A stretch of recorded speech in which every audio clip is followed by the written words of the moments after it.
CM ವಿರುದ್ಧ ಈ ಆರೋಪ ಬಂದಿರೋ ಬೆನ್ನಲ್ಲೇ ಮೂಡಾ ವ್ಯಾಪ್ತಿಯಲ್ಲೇ ಮತ್ತೆ ಕೋಟಿ ಕೋಟಿ ಬೇನಾಮಿ ಆಸ್ತಿಯ ಹಗರಣ ಬೆಳಕಿಗೆ ಬರುವಂತ ಸಾಧ್ಯತೆಗಳು ಕಾಣ್ತಾ ಇದೆ. ಮೈತ್ರಿ ನಾಯಕರ ಬೇನಾಮಿ ಆಸ್ತಿಯ ದಾಖಲೆ ಬಿಡುಗಡೆ ಮಾಡೋದು ಶತಸಿದ್ಧ ಅಂತ ರಮೇಶ್ ಬಂಡಿಸಿದ್ದೇಗೌಡ ಹೇಳಿರ್ತಕ್ಕಂಥ ವಿಚಾರ. Republic Kannada exclusive. ಮೂಡಾ ವ್ಯಾಪ್ತಿಯಲ್ಲಿ ಕೋಟಿ ಕೋಟಿ ಬೇನಾಮಿ ಆಸ್ತಿ ಹಗರಣ ಕೇವಲ ಸಿಎಂ ಅಷ್ಟೆಲ್ಲ ಇನ್ನೂ ಅನೇಕ ನಾಯಕರ ಕೊರಳಿಗೆ ಸುತ್ತಕೊಳ್ಳೋ ಚಾನ್ಸಸ್ ಇದೆಯಾ? ಶಾಸಕ ರಮೇಶ್ ಬಂಡಿಸಿದ್ದೇಗೌಡ ರಿಪಬ್ಲಿಕ್ ಕನ್ನಡಕ್ಕೆ ಆ ಥರ ಒಂದು ಎಕ್ಸ್ಕ್ಲೂಸಿವ್ ಮಾಹಿತಿ ಕೊಟ್ಟಿದ್ದಾರೆ. ಶಾಸಕ ರಮೇಶ್ ಬಂಡಿಸಿದ್ದೇಗೌಡರು ನಮ್ಮ ಜೊತೆ ಇದ್ದಾರೆ, ಅವ್ರನ್ನ ಮಾತಾಡಿಸ್ತೀನಿ. ಸರ್, ಮೊದಲನೇದಾಗಿ ಪ್ರಾಸಿಕ್ಯೂಷನ್ಗೆ ಅನುಮತಿ ಕೊಟ್ಟಿರುವ ಬಗ್ಗೆ ನಿಮ್ಮ ಫಸ್ಟ್ ರಿಯಾಕ್ಷನ್? ಕರಾಳ ದಿನ, ಪ್ರಜಾಪ್ರಭುತ್ವದ ಕಗ್ಗೋಲೆ ದಿನ, ಪ್ರಜಾಪ್ರಭುತ್ವದ ವ್ಯವಸ್ಥೆಯನ್ನು ಬುಡಮೇಲೆ ಮಾಡಲಿಕ್ಕೆ ಕೊಟ್ಟಿರ್ತಕ್ಕಂಥ BJP JDS ಸರ್ಕಾರದ BJP JDS ಸರ್ಕಾರ ನೇತೃತ್ವದ ಏನು ಇವರ ನಾಯಕರುಗಳಿದ್ರೆ ಅವ್ರಿಗೆ ನಾನು ಧಿಕ್ಕಾರಕ್ಕೆ ಹೋಗ್ಲಿಕ್ಕೆ ಬಯಸ್ತೇನೆ. ಸರ್, ಈಗ ಪ್ರತಿಭಟನೆ ವೇಳೆ ಗೋ ಬ್ಯಾಕ್ ಗವರ್ನರ್ ಅಂತ ಘೋಷಣೆ ಕೂಗ್ತಾ ಇದ್ದೀರಿ. ಎಲ್ಲಪ್ಪ, ಗೋ ಬ್ಯಾಕ್ ಗವರ್ನರ್ ಅಂದರೆ ಗವರ್ನರು ಏನೋ ಒತ್ತಡ ಬರ್ತದೆ ಅಂತ ಹೇಳಿದ್ರೆ ಪ್ರಾಸಿಕ್ಯೂಷನ್ಗೆ ಅರ್ಹತೆ ಇಲ್ದಿರ್ತಕ್ಕಂಥ ಕೇಸನ್ನು ಪ್ರಾಸಿಕ್ಯೂಷನ್ ಕೊಡ್ತೀವಿ ಅಂತ ಹೇಳಿದ್ರೆ ನಿಮ್ಮಲ್ಲಿರ್ತಕ್ಕಂಥ ಅನೇಕ ಕೇಸ್ಗಳು ಬಾಕಿ ಇದೆಯಲ್ಲ. ಕುಮಾರಸ್ವಾಮಿ ಅವ್ರ ಮೇಲೆ ಬಾಕಿ ಇದೆ, ನಿರಾಣಿಯವ್ರ ಮೇಲೆ ಬಾಕಿ ಇದೆ, ಜೊಲ್ಲೆ ಮೇಲೆ ಬಾಕಿ ಇದೆ, ಜನರ ಡಿಬೇಕ್ ಮೇಲೆ ಬಾಕಿ ಇದೆ, ಇನ್ನೂ ಅನೇಕ ಜನರ ಮೇಲೆ ಪ್ರಾಸಿಕ್ಯೂಷನ್ ಬಾಕಿ ಇದೆ. ಲೋಕಾಯುಕ್ತದವರೇ ತನಿಖೆ ಮಾಡಬೇಕು, ಪ್ರಾಸಿಕ್ಯೂಷನ್ಗೆ ಅನುಮತಿ ಕೊಡಿ ಅಂತ ಹೇಳಿದ್ರೆ ಕೊಡೋದಿಲ್ಲ ಅಂತ ಹೇಳಿದ್ರೆ ನೀವು ಹೊರಟಿರೋದು ಎಷ್ಟು ನೈತಿಕತೆ ಇದೆ? ನೀವು ಎಷ್ಟು ಪ್ರಜಾತಂತ್ರದ ವ್ಯವಸ್ಥೆಯಲ್ಲಿ ನೀವು ಕೆಲಸ ಮಾಡ್ತಾಯಿದ್ದೀರಿ? ನೀವು ಒಬ್ಬ ರಾಜ್ಯದ ಮಂತ್ರಿಗಳಾಗಿ ಕೆಲಸ ಮಾಡಿದ್ದೀರಿ, ಅನುಭವ ಇದೆ. ಯಾರೂ ನಿಮಗೆ ಗೊತ್ತಿಲ್ಲದಿರ್ತಕ್ಕಂಥ ವಿಚಾರಗಳಿಲ್ಲ. ಮೂಡಾದಲ್ಲಿ ಅರ್ಜಿ ಹಾಕಿದ್ದಾಳ ಸಿದ್ದರಾಮಯ್ಯನವರು? ಹಾಗಾದ್ರೆ ನನ್ನ ಹೆಂಡತಿ ಆದ್ರದಕ್ಕೆ ಅವಳು ಜಮೀನು ತಗೊಂಡು ಅವ್ರ ಅಣ್ಣ ಕೊಟ್ಟಿರೋದು ದಾನಕ್ಕೆ, ಅದೇ ತಪ್ಪು ಅಂತ ಹೇಳಿದ್ರೆ ಇನ್ಯಾವ ಥರ ಕೊಡಬೇಕು? ನಾವು ಯಾಕೆ ನಮ್ಮ ಜಮೀನು ವಾಪಸ್ ಕೊಡ್ರಪ್ಪ? ಸರ್, ಈಗ ಸಿದ್ದರಾಮಯ್ಯ ಅವರು ರಾಜೀನಾಮೆಗೆ ಆಗ್ರಹಿಸ್ತಾ ಇದ್ದಾರೆ ವಿರೋಧ ಪಕ್ಷಗಳು. ಮೊದಲು ಅವರ ತಟ್ಟೆಲ್ಲಿ ಬಿದ್ದಿರ್ತಕ್ಕಂಥ ಹೆಗ್ಗಣವ ನೋಡಲಿ, ನಮ್ಮ ತಟ್ಟೆಲ್ಲಿ ಬಿದ್ದಿರ್ತಕ್ಕಂಥ ನೊಣವ ನಾವು ನೋಡ್ಕೊಂಡು ಮಾಡ್ತೀವಿ. ಯಾವ ಥರ ಇದೆ ಸರ್ ಹೆಗ್ಗಣ ಬಿಡ್ತೀವಿ ಈಚೆಗೆ. ದೂರು ನೀಡಲಾಗಿದೆ ಅನ್ನೋ ಆರೋಪಕ್ಕೆ ದೂರುದಾರ TJ ಅಬ್ರಹಾಂ ಕೌಂಟರ್ ಕೊಟ್ಟರು. HD ಕುಮಾರಸ್ವಾಮಿ ಯಡಿಯೂರಪ್ಪನವರ ವಿರುದ್ಧ ಕಂಪ್ಲೇಂಟ್ ಕೊಟ್ಟಾಗ ಕಾಂಗ್ರೆಸ್ನವರೇನು ಪ್ರೇರಣೆ ಕೊಟ್ಟಿದ್ರಾ ಅಂತ ಪ್ರಶ್ನೆ ಮಾಡಿದ್ರು. ಯಡಿಯೂರಪ್ಪನವ್ರ ಮೇಲೆ ಯಾರು ಕೇಸಲ್ಲಿ ಸುಪ್ರೀಂ ಕೋರ್ಟಲ್ಲಿ ಇರೋದು ಅಂದು ಆಗ ರಾಜಕೀಯ ಪ್ರೇರಣೆ ಇಲ್ಲ, ಕಾಂಗ್ರೆಸ್ ಅವರು ಪ್ರೇರಣೆ ಇರಲಿಲ್ಲ. ಯಾಕಂದ್ರೆ ಅವರಿಬ್ಬರ ಮೇಲೆ ನಾನು ಹಾಕ್ಬೇಕಾದ್ರೆ ಇವ್ರದ್ದು ಇರಬೇಕಲ್ಲ. ಇವ್ರ ಮೇಲೆ ಬಂದಾಗ ಅವ್ರ ಪ್ರೇರಣೆ ಯಾವುದು? ಇದು ನಾನು ಸುಮಾರು ವರ್ಷದಿಂದ ಕೇಳ್ತಾ ಇದ್ದೀನಿ. ಅವ್ರ ಮೇಲೆ ಹಾಕರಿ ಇವ್ರ ಪ್ರೇರಣೆ, ಇವ್ರ ಮೇಲೆ ಹಾಕರಿ ಇವ್ರ ಪ್ರೇರಣೆ. ಇದು ಅವ್ನು ಬಿಟ್ಟು ಅವ್ರು ಯಾರು, ಇವನ್ ಬಿಟ್ಟು ಇವ್ರು ಯಾರು? ತೊಂದರೆ ಇಲ್ಲಮ್ಮ.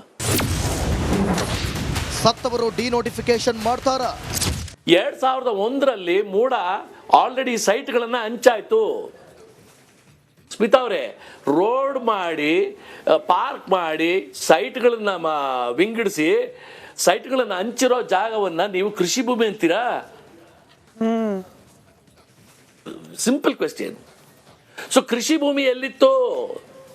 2004 ಮೇಲೆ ತಾನೇ ಡೈರೆಕ್ಟ್ ಕನೆಕ್ಷನ್ನು. ಈ ಮುಖ್ಯಮಂತ್ರಿಗಳ ಕುಟುಂಬದವರಿಗೆ ಮೆಲ್ಲಿಗೆ ಇವರ ಅಂಗಳಕ್ಕೆ ಬರೋದು 2004ರಲ್ಲಿ. ಅಲ್ಲಿ ಎಲ್ಲಿತ್ತು ಕೃಷಿ ಭೂಮಿ? My point is very simple. Congress ಪ್ರತಿಭಟನೆ ಮತ್ತು ಹೋರಾಟಕ್ಕೆ ಮತ್ತೊಬ್ಬ ದೂರುದಾರರಾದ ಸ್ನೇಹಮಯಿ ಕೃಷ್ಣ ಕಿಡಿಕಾರಿದ್ರು. ನೀವು ತಪ್ಪು ಮಾಡಿಲ್ಲ ಎನ್ನುವುದಾದ್ರೆ ಅದಕ್ಕೆ ಸಂಬಂಧಿಸಿದ ದಾಖಲಾತಿಗಳನ್ನು ರಿಲೀಸ್ ಮಾಡಿ, ಸುಮ್ಮನೆ ಹೇಳಿಕೆ ಕೊಡೋದು, ಪ್ರತಿಭಟನೆ ಮಾಡೋದೆಲ್ಲ ಯಾಕೆ ಅಂತ ಪ್ರಶ್ನಿಸಿದ್ರು. ಅಧಿಕಾರನ ಬಳಸ್ಕೊಂಡು ನಮಗೆ ಅನುಮತಿ ಕೊಟ್ಟಿದ್ದಾರೆ. ಯಾಕೆ ಅಂತ ಹೇಳಿದ್ರೆ ನಾವು ಕೊಟ್ಟಿರೋಂಥ ಬಲವಾದ ಸಾಕ್ಷ್ಯಗಳು ಅಲ್ಲಿದೆ. ನಾನು ಈಗ ಅದನ್ನೇ ಹೇಳ್ತಿಲ್ಲ, ನಮ್ಮ ಮುಖ್ಯಮಂತ್ರಿಗಾಗಿ ಅಥವಾ ಕಡೆಯವ್ರಿಗೆ ಹೇಳ್ತಿರಲ್ಲ. ಸೊ ನೀವು ನಾವು ಹೇಗೆ ದಾಖಲಾತಿಗಳು ಬಿಡುಗಡೆ ಮಾಡಿದ್ವಿ, ನೀವು ಅದೇ ರೀತಿ ದಾಖಲಾತಿಗಳು ಬಿಡುಗಡೆ ಮಾಡಿ. ನಾವೇನು ಆರೋಪ ಮಾಡ್ತೀವಿ ಅದು ಸುಳ್ಳು, ಅದಕ್ಕೆ ಈ ಸಂಬಂಧ ದಾಖಲಾತಿ ಇಲ್ಲಿ ಅಂತ ದಾಖಲಾತಿ ಬಿಡುಗಡೆ ಮಾಡಿ. ಸೊ ನಾವು ಅದಕ್ಕೆ ಒಪ್ಕೊಳ್ಳೋಕೆ ರೆಡಿ ಇದೀವಲ್ಲ. ದಾಖಲಾತಿ ಬಿಡುಗಡೆ ಮಾಡಿ ಸುಮ್ಮನೆ ಯಾಕೆ ಮೌಖಿಕವಾಗಿ ಈ ಥರ ಸುಳ್ಳು ಹೇಳಿಕೆಗಳನ್ನು ಕೊಡುವಂಥದ್ದು, ಪ್ರತಿಭಟನೆ ಮಾಡುವಂಥದ್ದು? ಸಿದ್ದರಾಮಯ್ಯ ರಾಜೀನಾಮೆ ಕೊಡದಿದ್ರೆ ಹೇಗೆ? ತಮ್ಮ ಕೈಗಳಿಂದ ತನಿಖಾ ಸಂಸ್ಥೆ ಆಗಲಿ ವ್ಯಕ್ತಿಯಾಗಲಿ ತಮ್ಮ ವಿರುದ್ಧ ನಿಷ್ಪಕ್ಷಪಾತ ತನಿಖೆ ಮಾಡೋದಕ್ಕೆ ಸಾಧ್ಯ ಇಲ್ಲ ಅನ್ನೋದು ಅವ್ರಿಗೆ ಚೆನ್ನಾಗಿ ಗೊತ್ತಿದೆ. ಹಾಗಾಗಿ ಅವರು ಪ್ರಾಮಾಣಿಕವಾಗಿದ್ದರೆ ಅವರು ಯಾವುದೇ ರೀತಿ ತಪ್ಪು ಮಾಡಿಲ್ಲ ಅಂದರೆ ಕೆಲವು ದಿನಗಳ ಕಾಲ ತನಿಖೆ ಮುಗಿಯುವಂಥ ಸಮಯದವರೆಗಾದರೂ ನಾನು ಈ ಸ್ಥಾನದಲ್ಲಿ ಇರೋದಲ್ಲ, ನಾನು ರಾಜೀನಾಮೆ ಕೊಡ್ತೀನಿ, ಆರೋಪ ಸುಳ್ಳು ಅಂತ ಸಾಬೀತುಪಡಿಸಿ ಆ ನಂತರ ನಾನು ಅಧಿಕಾರಕ್ಕೆ ಬರ್ತೀನಿ ಅಂತ ಅವರು ಸ್ಪಷ್ಟವಾಗಿ ಹೇಳೋದಕ್ಕೆ ಏನು ತೊಂದರೆ ಇದೆ? ಈಗ ಅವರೇ ಬೇರೆ ರಾಜಕಾರಣಿಗಳ ವಿರುದ್ಧ ಹೋರಾಟ ಮಾಡಿ ನೈತಿಕವಾಗಿ ರಾಜೀನಾಮೆ ಕೊಡಬೇಕು ಒತ್ತಾಯ ಮಾಡಿದಂಥ ವ್ಯಕ್ತಿಗಳು ಈಗ ನಾನು ನೈತಿಕತೆ ಪ್ರಶ್ನೆ ಬರಲ್ಲ, ನಾನು ರಾಜೀನಾಮೆ ಕೊಡಲ್ಲ ಅಂತಂದರೆ ಸೊ ರಾಜ್ಯ ಜನತೆ ಇವೆಲ್ಲ ಪ್ರತಿಯೊಂದು ಇದನ್ನು ಗಮನಿಸ್ತಾರೆ. ಒಟ್ಟಿನಲ್ಲಿ ಮೂಡ ಹಗರಣ ಸರ್ಕಾರದ ಬುಡವನ್ನೇ ಅಲುಗಾಡಿಸುವಂತೆ ಮಾಡಿದೆ. ಇದನ್ನು ಮುಖ್ಯಮಂತ್ರಿ ಸಿದ್ದರಾಮಯ್ಯ ಹೇಗೆ ಎದುರಿಸ್ತಾರೆ, ಸಿಎಂ ಸವಾಲಿಗೆ ದೂರುದಾರರು ಹೇಗೆ ಪ್ರತಿ ಸವಾಲು ಹಾಕ್ತಾರೆ ಎಂಬುದು ಸದ್ಯದ ಕುತೂಹಲವಾಗಿದೆ. Bureau report, Republic Kannada. ರಾಷ್ಟ್ರಪತಿಗೆ ದೂರು ನೀಡುವುದಕ್ಕೆ ಕಾಂಗ್ರೆಸ್ಸಿಗರು ನಿರ್ಧಾರ ಮಾಡಿದ್ದಾರೆ. ರಾಜ್ಯಪಾಲರನ್ನ ವಾಪಸ್ ಕರೆಸ್ಕೊಳ್ಳಿ ಅನ್ನೋದು ಆಗ್ರಹ.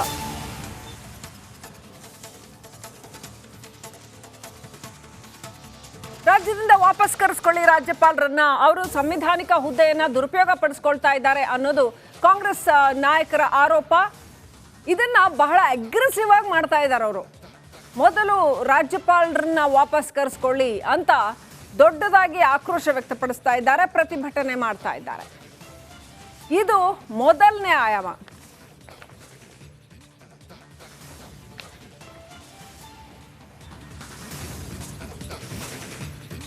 ಇದು ಮೊದಲನೇ ಆಯಾಮ. ಆದ್ರೆ ಇನ್ನು ಎರಡನೇ ಆಯಾಮ ಏನು ಅಂತ ನೋಡೋದಾದ್ರೆ, ಹೈಕಮಾಂಡ್ ಸಿದ್ದರಾಮಯ್ಯಗೆ ಸಂಪೂರ್ಣ ಅಭಯವನ್ನ ಕೊಟ್ಟಿದೆ.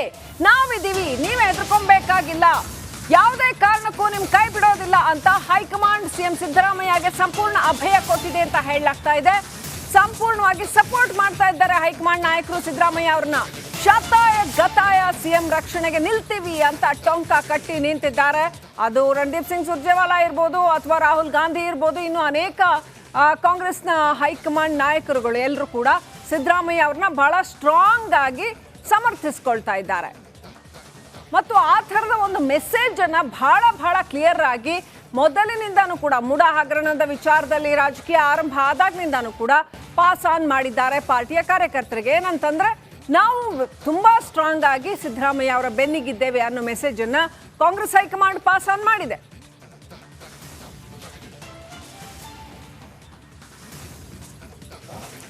ಸೊ ಹೈಕಮಾಂಡ್ನ ಈ ನಿಲುವು ಸಿದ್ದರಾಮಯ್ಯ ಅವರಿಗೆ ಭರ್ಜರಿ ಶಕ್ತಿ ತುಂಬಿದೆ. ಇಡೀ ಒಂದು ಘಟನೆಯನ್ನ ಅವ್ರಿಗೆ ಎದುರಿಸೋದಕ್ಕೆ ಶಕ್ತಿ, ನೈತಿಕ ಸ್ಥೈರ್ಯ ಇದೆಲ್ಲವೂ ಬಂದಿದೆ.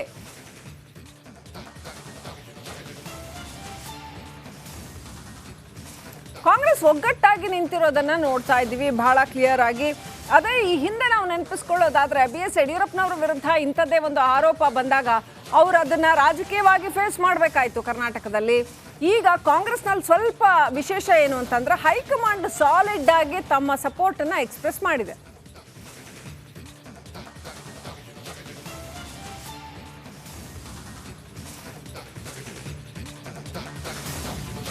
ಸೊ ಇನ್ನಷ್ಟು ಇದ್ರ ಬಗ್ಗೆ ಮಾಹಿತಿ ಕೊಡೋದಕ್ಕೆ ನಮ್ಮ ಪ್ರತಿನಿಧಿ ಬಸವರಾಜ್ ಕನೆಕ್ಟ್ ಆಗಿದ್ದಾರೆ. ಬಸವರಾಜ್, ಈ ಮೂಡ ವಿಚಾರದಲ್ಲಿ ಕಾಂಗ್ರೆಸ್ ಹೈಕಮಾಂಡ್ ಮತ್ತು ಇಡೀ ಒಟ್ಟು ಕಾಂಗ್ರೆಸ್ ಪಾಳ್ಯ ಬಹಳ ಸ್ಟ್ರಾಂಗ್ ಆಗಿ ಸಿದ್ದರಾಮಯ್ಯನವರ ಬೆನ್ನಿಗೆ ನಿಂತಿದೆ ಅಂತ, ಹಾಗಾಗಿನೇ ಅವರಿಗೆ ಈ ಹೋರಾಟನ ಮುಂತಗೊಂಡು ಹೋಗೋಕ್ಕೆ ಒಂದು ನೈತಿಕ ಸ್ಥೈರ್ಯ ಸಿಕ್ಕಿದೆ. ಹಾಗಾಗಿ ರಾಜೀನಾಮೆ ಕೊಡಲ್ಲ ಅಂತ ಅಷ್ಟು ಸ್ಪಷ್ಟವಾಗಿ ಹೇಳಿದ್ರು ಅಂತ ಪಾಯಿಂಟ್ ನಂಬರ್ 1.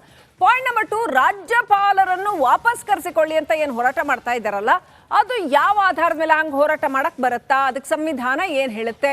ಯಾವ ರೀತಿನಲ್ಲಿ ಇವರೆಲ್ಲ ಕಂಪ್ಲೇಂಟ್ ಮಾಡಕ್ಕೆ ಅಥವಾ ಹೋರಾಟ ಮಾಡಕ್ಕೆ ಸ್ಟ್ರಾಟಜಿ ರೂಪಿಸ್ಕೊಂಡಿದ್ದಾರೆ? ಬಸವರಾಜ್.